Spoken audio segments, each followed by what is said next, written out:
So, I may be one of a dozen human beings on this earth to have actually watched the series Robin Hood on.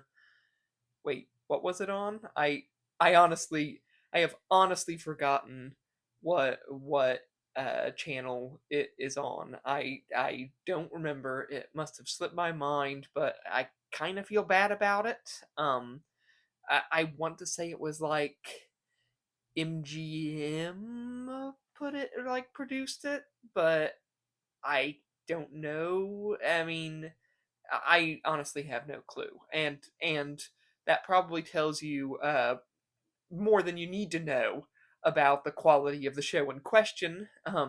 But my opinions are actually a bit more complicated than that. So I hope you stick around. Hello and welcome to the channel. I am Connor Landon Freeman, an author of stories, weird stories no less, and I'm also an amateur history buff. So I know a thing or two about Robin Hood. My personality is also defined by the works of J.R.R. Tolkien, the Arthurian legends, Bram Stoker's Dracula, and a surprising number of moody video games about ghosts and wizards. And now I'm here to talk to you about Robin Hood. No, not the famous legend about the English brigand who steals from the rich and gives to the poor. No, not the noble yeoman with a complex history and a cool mustache. I'm talking about the TV show which ended a couple of weeks ago, I think. And it was it had Sean Bean in it. It had Sean Bean in it as the Sheriff of Nottingham. It also had a bunch of other people in it who were playing characters which resembled um they had the same names as characters from the Robin Hood stories. And that's about it. Because to be totally honest here, the show, even starting out, like the first few minutes of it, they kind of made a weird move that threw me off and kind of soured me already, being a history nerd as I am, right? Because they were trying they have made the mistake of trying to set this in a specific time period, which if you're dealing with King Arthur or Robin Hood or, some such legend, I think you should avoid giving specific dates and places for events that transpire. I think that ruins the mythology in a way. Um, but in this instance, they're even like taking a weird step out of bounds by placing it in a pre Richard the Lionheart England, but not exactly that either, because you find out that Richard is alive. He's just not the king yet, and John is not yet in charge of England yet, but they are around. So it's a little bit like, um, why? Anyway, that was a choice that the writers made, and I'm not sure why they made that choice. But anyway, it is like after the Norman conquest, like very recently Norman conquest happened, and they're making this big deal about whether someone is a Saxon or a Norman. And that's fine, kind of historically accurate too. There was a lot of friction between the Saxons and the Normans after the conquest. Not to make this a big history lesson or anything. But they've made the smart choice of making Rob of Sherwood and his dear old dad Saxon foresters who had their fancy lands revoked after the war. So they don't like the powers that be as a result, and that's pretty clever actually. But they are also portraying the Saxons as pagans for some reason, probably to create a more dramatic uh, feud between the Saxons and the Normans. The Saxons being pagans for some reason, and the Normans being Christian, which is so weird because at this point in time, they're both Christians. There are no pagans in England. Like, the closest thing they had to, pagans were like the Welsh. and the Welsh were Christian too. It's just everyone in England thought that the Welsh were weird, and still do, as far as I can tell. Um, I love you, Wales, but it's kind of true.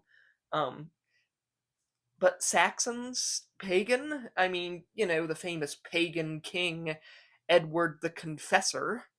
Or what about the famous pagan king Alfred the Great?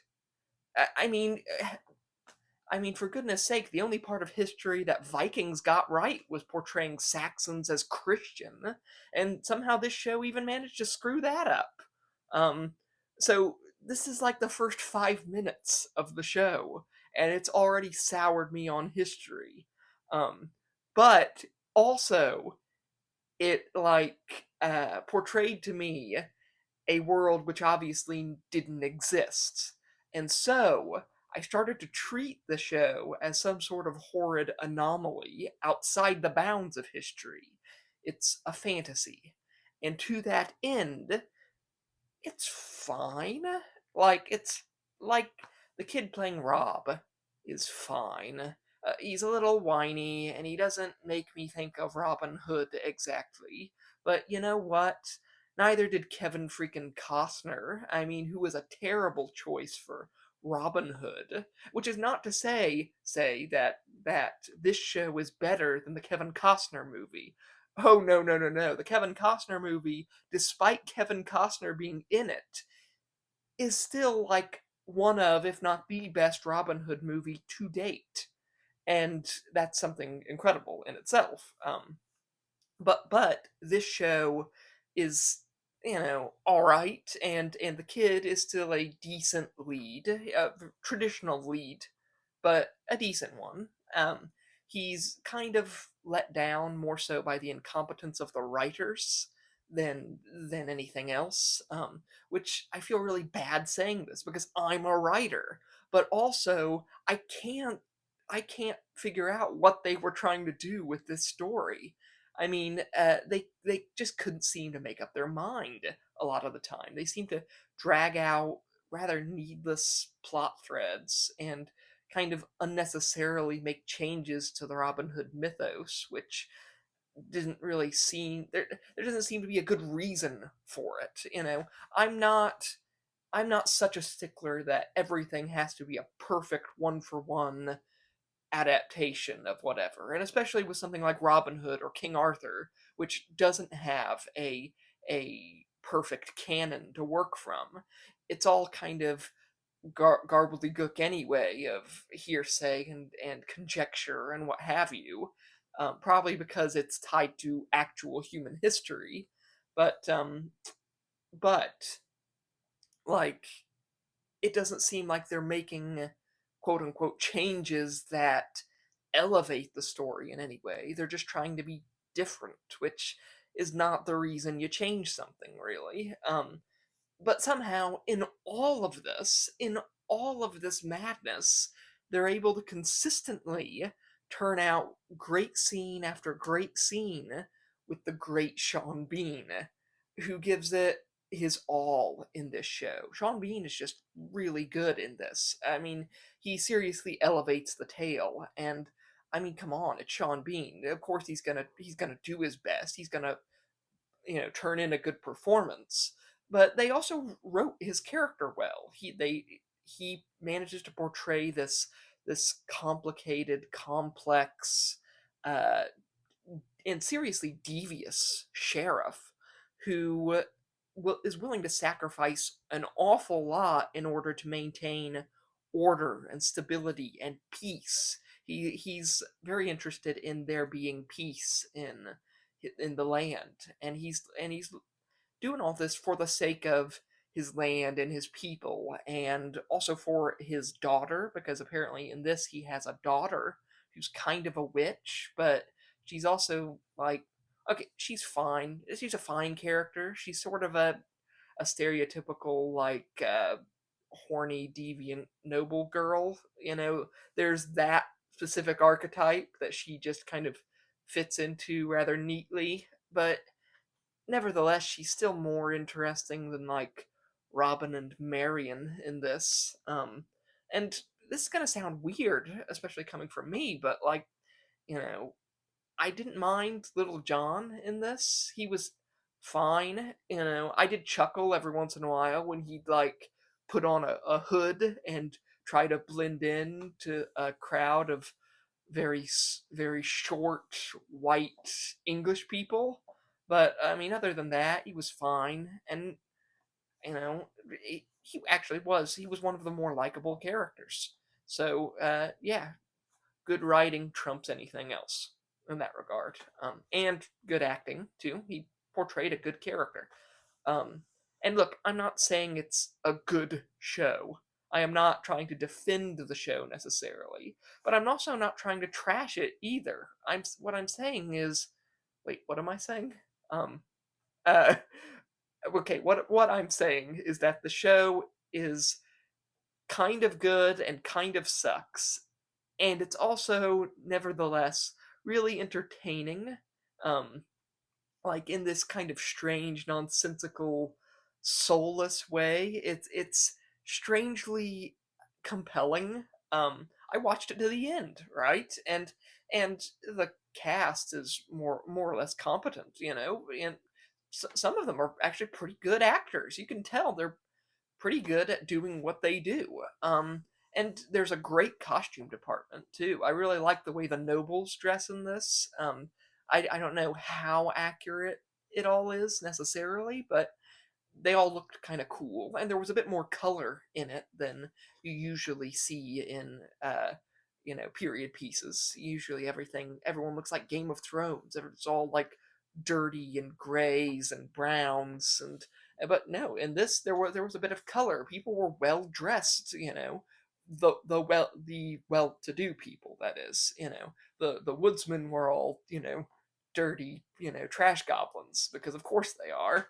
It's Robin Hood. They're all going to be dirty weirdos anyway. Um, but also, like, the show is worth a watch, I think. It being a very complex tale told poorly by the writers and yet portrayed very well by a decent cast of actors. And the Sean Bean stuff is excellent. And also, in spite of everything, they just like randomly cast the perfect Will Scarlet, like the exact kind of measly Weasley chap I imagine, and he sucks, but that's fairly accurate to Will Scarlet's portrayal in every other iteration of the mythos. Really, Will Scarlet kind of sucks.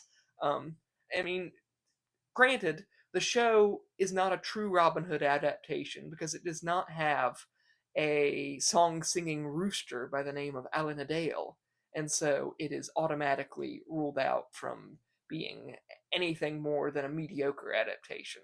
Alas, if they'd only included Elena Dale, everything would be all the show's faults could be forgiven. But no, so I can only give it a B minus. Uh, so yeah. Anyway, I kind of hope that the Hugh Jackman movie is going to be a better portrayal of the mythos. I don't know if it is, and it's kind of seems to be taking a rather grim, violent route, which I don't know. It could work. It could work. The movie could surprise me, but yeah, you never know. So yeah, bye.